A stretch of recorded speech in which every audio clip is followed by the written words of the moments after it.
Hello! So today we're taking a look at the new local legend that has been released for Microsoft Flight Simulator. This is the Dornier Do X or DOX. It was built in 1929 and at the time I believe it was one of the largest aircraft in the world, certainly the largest flying boat if you take Howard Hughes's boat out of the equation, although this predates it I guess by quite some distance. But you can see the level of modelling on this is absolutely fantastic. I think it's Oliver Moser that's responsible for it. So you'll have seen several of his other aircraft in the simulator. I think he did the Messerschmitt Typhoon. But yeah, you can see just looking around it on the water here, it looks real. There's no getting around it. It looks absolutely real. I love how it's got the trim tabs to control the elevator surfaces, because obviously there's no way you'd be able to control them. So in aircraft of this era they invented this way of controlling the surface with another surface, which I think is a fantastic idea. Okay, so having a look around, let's go and have a quick look at the engines. So you can see you've got the similar idea here for the ailerons. So to move the ailerons, the pilots control a surface that controls the surface. So it just looks amazing, doesn't it? So it's got 12 engines. So each engine pod has got back-to-back engines. Who knows how many cylinders each engine has got? They look like monsters, don't they?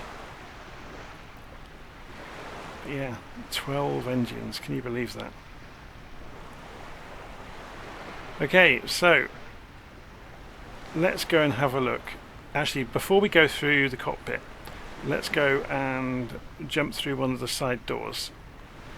It's very reminiscent of a boat, isn't it? It's a flying boat, which is where the term comes from, I guess.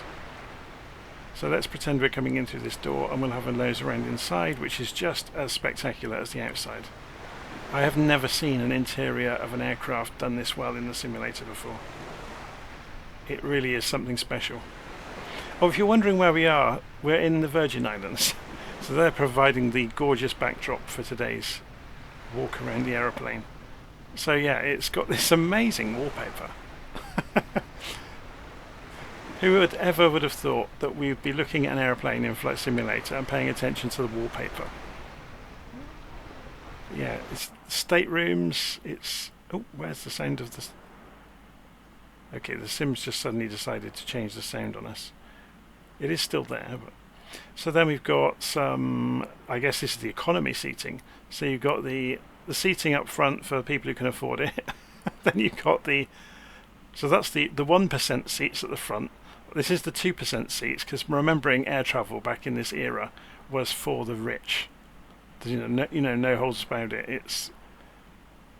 Okay, so we've got a galley, we've got a telephone or it's not really a telephone, it's an intercom to talk to the other parts of the aeroplane, I guess. And then we've got storage at the back with dinner plates, so I guess this is just a service area. Yeah, there's new napkins and all the rest of it. So it's very much of its era, but I think it's fascinating. So if we jump back through the wall, or through a porthole, so we're underneath the wing over here, let's go and jump into the cockpit. So rather than using the drone camera to look around the cockpit, I will jump back to the internal view. Okay, so putting the Xbox controller aside for a moment, and let's press Insert, which will take us to the interior view. And press F12 to straighten our view up.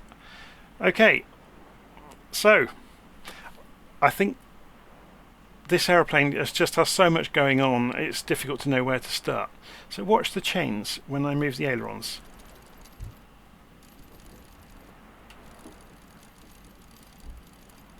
How cool is that? And the whole column moves and pivots on the floor, and you can see the gearing move when you do these things. It's so cool. And then if we move the rudder, all the linkages are moving. and there are sounds for everything. It really is a bit of a masterpiece. Okay, so we're going to have some fun and go for a walk around the aeroplane. So you can see it's wonderfully modelled. The material modelling throughout is just stunning, to be honest. So we have a map table. I think we wouldn't be on the map anyway, so I don't know if there's a marker that displays on the map, but obviously it's only showing certain parts of the world on the map, which is a bit of a shame. But okay, if we come over here, we've got a diary and some other bits and pieces. Oh, something else to point out. Most of this stuff is clickable, and there's some things I haven't figured out yet, like there's a little box down here. If we go and have a look at it.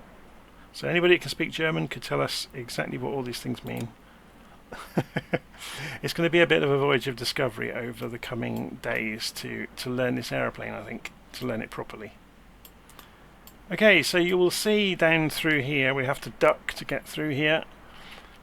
We can climb through, and these are the controls for the engines, for all 12 engines. I'm just going to move us back up in the world, so make us a bit taller. So you can see dials for each motor, as it calls them. Most of this is clickable, so I have no idea what any of it does yet. I'm not even going to pretend to know. It's going to be the subject of a much, much longer video. And at the back here we've got some sort of switch panel. Then it carries on. So these doors open and we can duck down and we can carry on through. And we have a radio operator's station. It's just ridiculous, isn't it? The level of detail throughout the whole thing is just stunning. Absolutely stunning. And we carry on through. It doesn't stop here. And we have to remember how to do this. So there we go. And then we get the generators. So I think we can go through. I did earlier, there we go. I've had a little look around first, that's why I knew what was in here. But yeah, it's just amazing. It really is. It's one of the most impressive modelling exhibitions I've seen in the simulator, you know, without question really. So if we come back down the aeroplane, are we going to bash our head? We're going to have to go like that. There we go. Get taller again. We need some of Alice in Wonderland's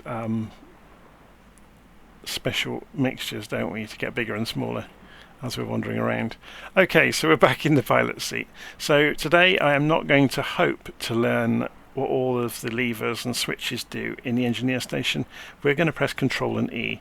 This is an Asobo aeroplane at the end of the day. So we're going to hope by pressing Control E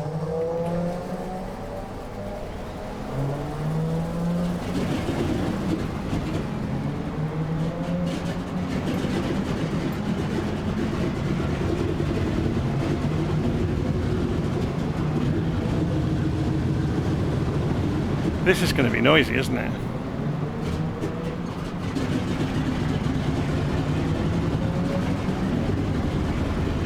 So I wonder how we steer.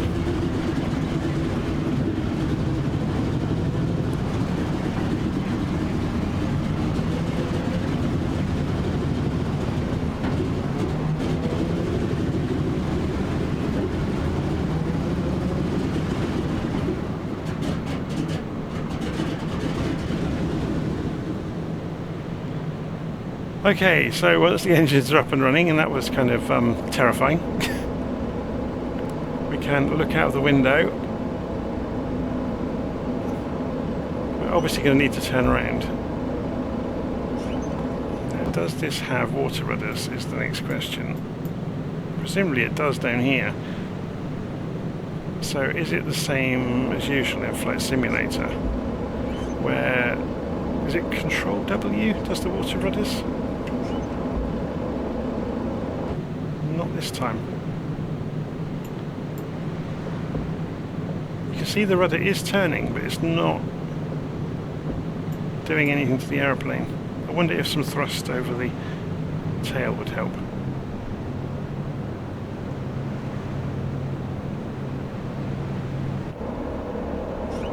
No. Okay, so what we're going to do for the purposes of today is I'm going to let you in on a hack for Flight Simulator. You press Y, you use 1 and 3 on the keypad, and you can rotate yourself and put yourself back down with Y again.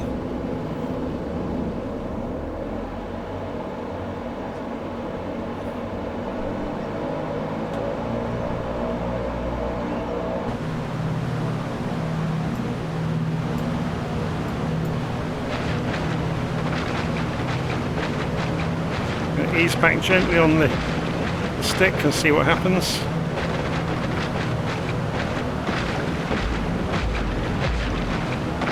It's getting a bit of a tank slapper on, isn't it?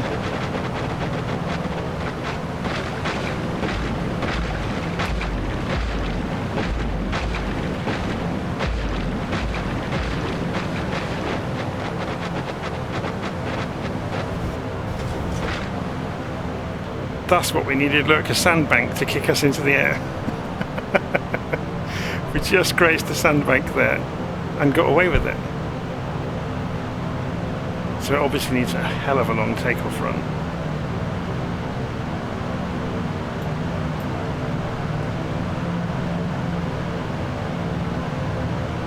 I better get the nose down, don't I, before I start stalling.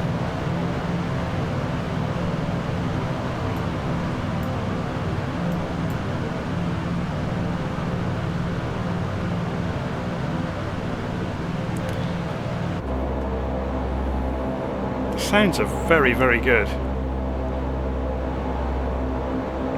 Okay, so just having a look around the instruments, we've got indicated airspeed, we've got a vertical speed indicator, we've got a turn coordinator, and I'm not entirely sure what this is. Maybe RPM, like an averaged out one. It's got a compass, and it's got an altimeter, but it only goes up to 2,000 feet by the look of it, or maybe 3,000 if you're counting a full revolution. But I'm guessing this aeroplane wouldn't fly to altitude normally. It's bizarre, isn't it? It's like being on the bridge of an ocean liner.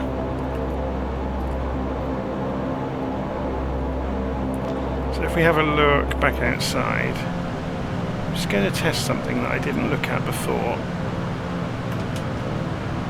Yeah, it doesn't have flaps at all, which I didn't expect it would, because they were invented around the late 20s, early 30s.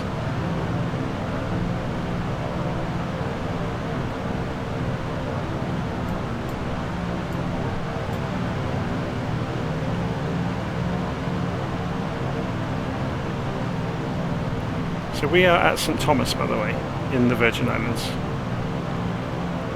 Isn't it an amazing aeroplane?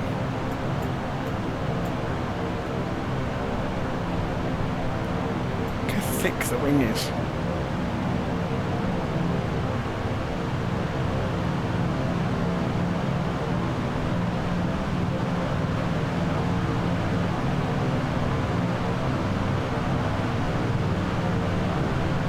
We don't appear to have any dents underneath from scraping across the top of the sandbank.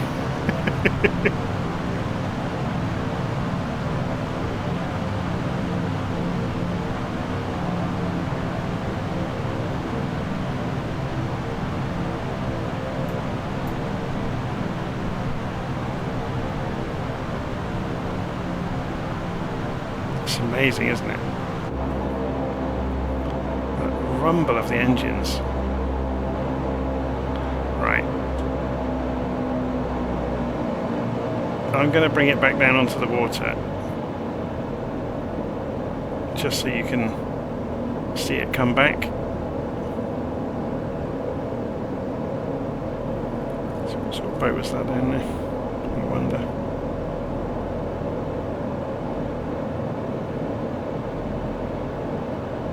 He's probably wondering what on earth he's seeing in the sky above him, to be honest.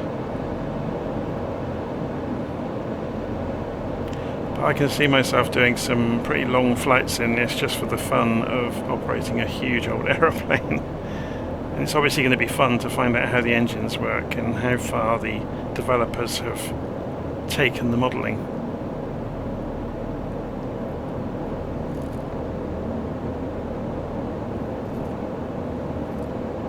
So let's come back in towards this harbour.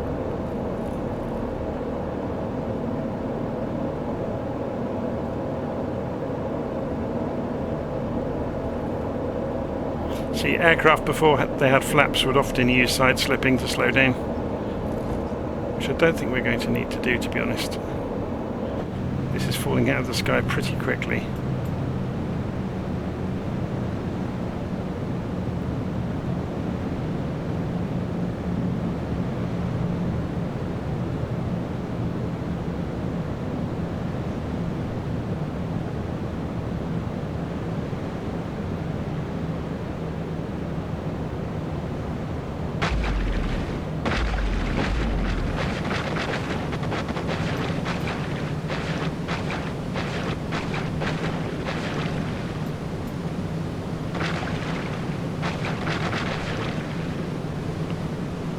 Going past a ghost yacht.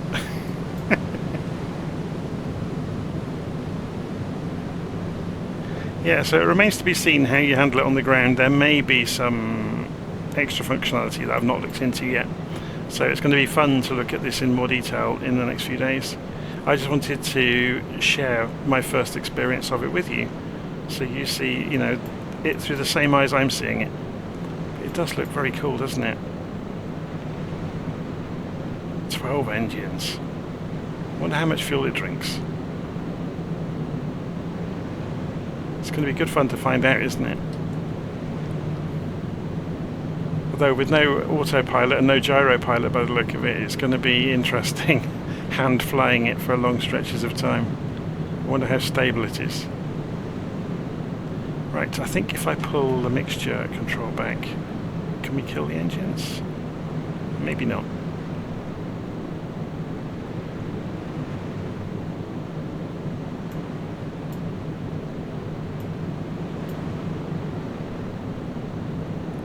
Anyway, I'm going to leave it there, and we'll come back to this another day when I've done some reading and some studying and figured out what all the levers and switches and knobs and things do in the engineer stations and in the cockpit, and we'll have a wander through it and try to explain and discover how things work together.